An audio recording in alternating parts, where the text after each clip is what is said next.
Kasalukuyan po nagsasagawa ng press conference ang Pag-asa kaugnay sa update sa bagyong Goryo. Pakinggan po natin. Then, information about Tropical Storm Goryo. So, may international name na po ito, Rombia. And then the position as of 4 o'clock this afternoon, 40 kilometers southeast ng Legazpi City. Maximum wind, 65 kilometers per hour. And gustiness po, 80 kilometers per hour. Now, ang forecast movement natin, northwest at 24 kilometers per hour. Bumalis po ito kumpara dun sa kaninang umaga natin.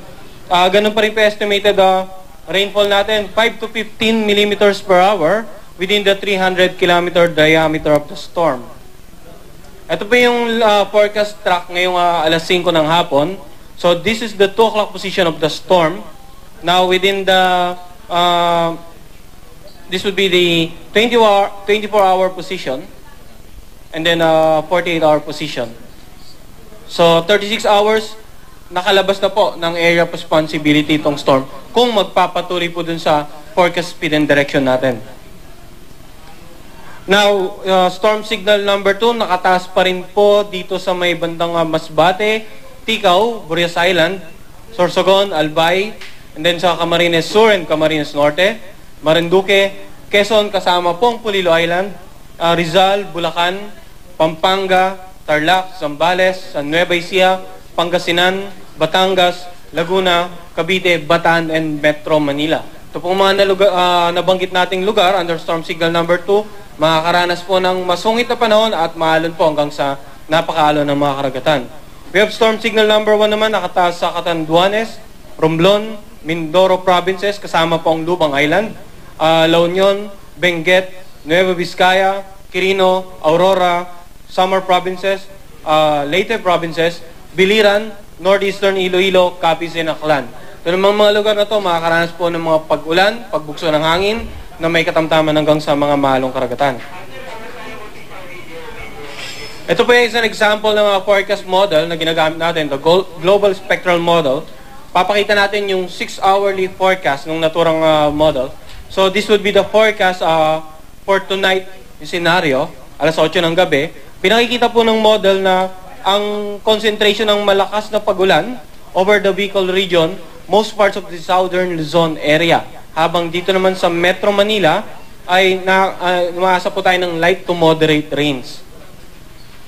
Now, bukas po ng umaga, 8 o'clock ng umaga, pinakikita dito na moderate to heavy rains over Metro Manila, most parts of Central Luzon, and certain areas of Southern Luzon. Now, dito naman sa bandang Visayas area, yung apektado na, yung may storm signal number 1, we're expecting the gradual improvement of the weather condition. But definitely, Western Visayas, Southern Luzon, Central and Southern Luzon, and certain areas over Northern Luzon, inaasahan po natin magiging maulan. Bukod pa doon sa mga areas under public storm warning signals na gaya nga na nabanggit natin, talagang magiging yung stormy weather.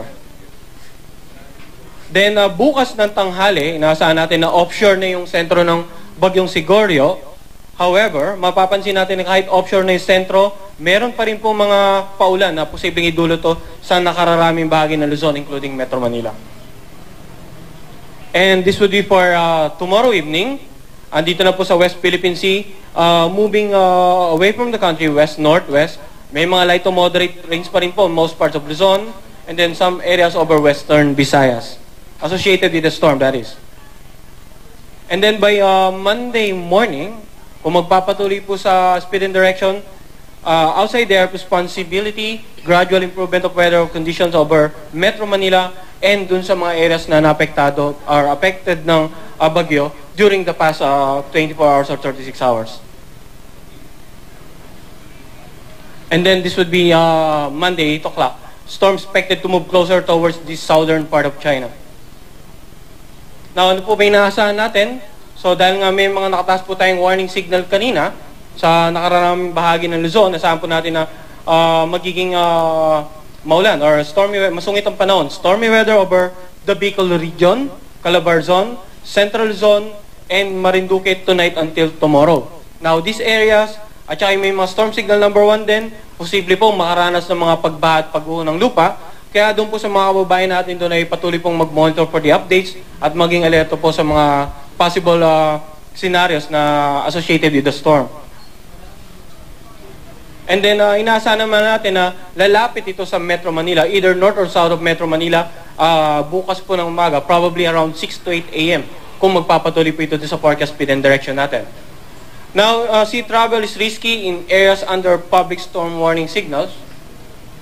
And gaya nga na ipakita natin kanina, inaasahan natin na by Monday morning ay tuloy na pong lalabas ng ating air responsibility itong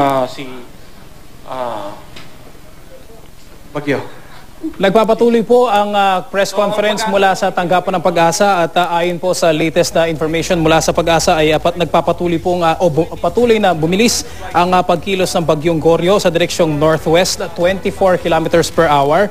At meron po itong dalang hangin o wind speed na 65 kilometers per hour. Ito ay namataan 40 kilometers southeast ng Legazpi City sa Albay.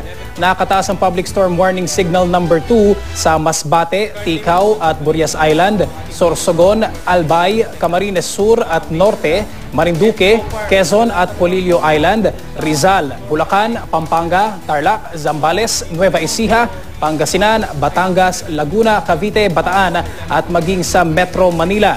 Samantala, nakataas naman ang signal number 1 sa Catanduanes, Romblon, Mindoro Provinces, La Union, Benguet, Nueva Vizcaya, Quirino, Aurora, Samar Provinces, Leyte, Biliran, Capiz at Aklan.